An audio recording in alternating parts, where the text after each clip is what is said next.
On the cross, our Savior said,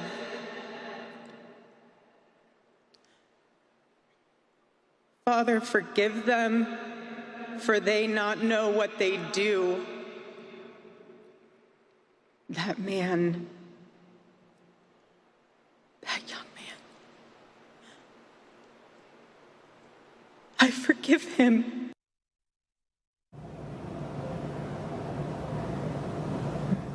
And for more on yesterday's moving memorial, let's welcome in Arizona Congressman Andy Biggs. He is a member of the House Judiciary and House Oversight Committees. And of course, he attended Charlie Kirk's memorial service. Congressman Biggs, great to be with you today. I know you're friends with Charlie, and we're going to take a look at a picture of the two of you together here in just a moment. There it is right there. What was it like for you to be in that stadium yesterday? Well, it was amazing. I mean, to have so many people that recognize Charlie's seminal role in moving the culture, the politics, even spiritual revival in this country. I mean, he's just he was an incredible leader, and the energy that was there was, quite frankly, it's hard to think that we can ever forget that energy that was there. So many people there. It was electric. Yeah, I can just imagine. I mean, it felt that way just watching it on TV. So being there must have been a whole different story. I know some of your Democratic colleagues were on the airwaves yesterday. They were criticizing Charlie Kirk, and on the same day of his memorial. Unbelievable. You posted this on X. You said in June, House Republicans voted unanimously to condemn the attacks on Democratic Minnesota lawmakers. Last week, not even half of House Democrats voted to condemn the assassination of Charlie Kirk. Congressman Biggs, I mean, what do you say to the members of the Democratic Party for this? I say, you know, they're the ones that are saying, let's have unity, but they don't want unity. They're the ones that say they want tolerance, but they don't want to tolerate any viewpoint that's not their own. And it's a sad thing, actually. It really is sad. Because what Charlie was about was to have debate. He would take the people who didn't like him, disagreed with him totally, and he would put them at the front of the line so that they might have reasoned debate and respectful debate. It would, you know, debates meant to be rough and tumble, but not to be reduced to ad hominem attacks. And so they basically denigrate Charlie by denigrating themselves.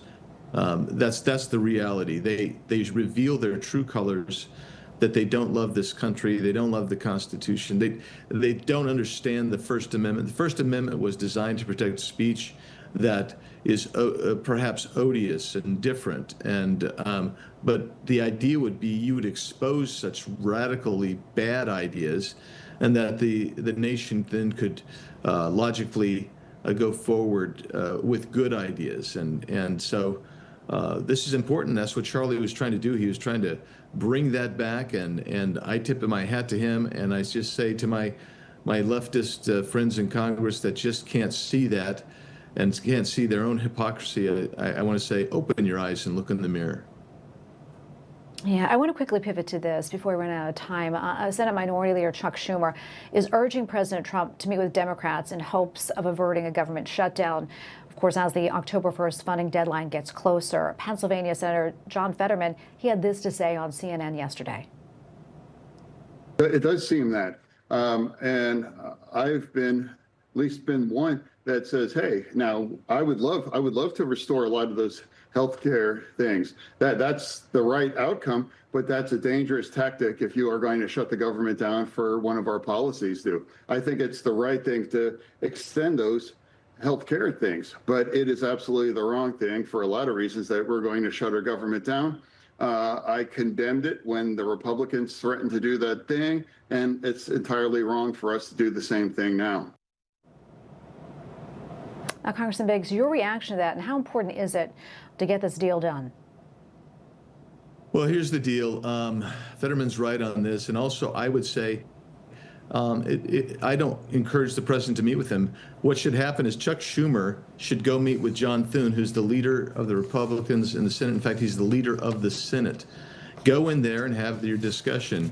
Right now, it is Schumer who is threatening to shut the government down because he's not getting his way. The bottom line is The deal was put out there. The House voted on it and passed it. The Senate, all the Republicans voted on the continuing resolution, which, by the way, continues Schumer's spending levels from post-COVID with only a modest reduction of maybe $25 billion. And he doesn't want to take that. That's the problem that he has. He doesn't have a leg to stand on, in my opinion. I think he should be meeting with the leader of the Senate, Majority Leader Thune, and not going in and troubling President Trump over this. All right, we're going to leave it right there. Arizona Congressman Andy Biggs, great to be with you today, sir. Appreciate it. Thank you so much. I appreciate it. Information. Truth is freedom. Is Newsmax. It's real news for real people.